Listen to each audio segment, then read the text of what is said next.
নমস্কার বন্ধুরা, আমি কিংসু মজুমদার। আজ প্রখ্যাত সাহিত্যিক শ্রী নিমাই ভট্টাচার্যের জন্মদিন। আজ আমি আপনাদের কাছে নিয়ে এসেছি তাঁর লেখা উপন্যাস মেম সাহেবের পাঠপ্রতিক্রিয়া। এই উপন্যাসটি প্রেমের হলেও এতে আছে এক রিপোর্টারের অজানা জীবন কথা।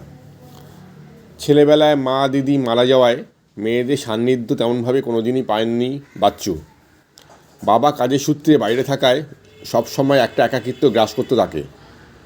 অভাব, অনটন, একাকিত্বে মূর্ছনায় যখন সে জর্জরিত, তখন তার জীবনে যথাক্রমে নন্দিনী ও নীলিমা সরকারের আবির্ভাব হয়। কিন্তু তারা তাকে ফাঁকি দিয়ে সংসার পেতে চলে যায় অন্য পুরুষের সাথে।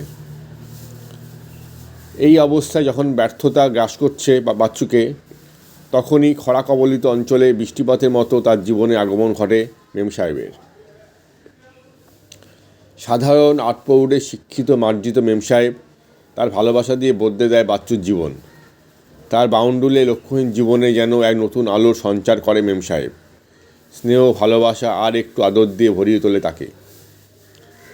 এক সময় সাধারণ রিপোর্টার এর চাকরি ছেড়ে জীবনে প্রতিষ্ঠিত হয় বাচ্চু। বাড়ি, গাড়ি, অর্থ সবই হয়। ক্রমশ এগিয়ে আসতে থাকে তার আর মেম সাহেবের বিয়ের দিন।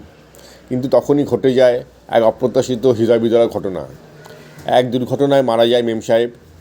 পায়ের তলা থেকে মাটি যেন সরে যায় তার স্বপ্নগুলো ভেঙে পড়ে তাসের ঘরের মতো। সারা জীবন মেম সাহেবের স্মৃতি নিয়ে সুখী থাকে বাচ্চু। সে আর মেম সাহেবের কল্পনায় হয় সুখী। Time marches on but memory stage, torturing silently the rest of our days. এই কটা লাইন সম্বল করে বয়ে চলে বাচ্চুর বাকিটা জীবন।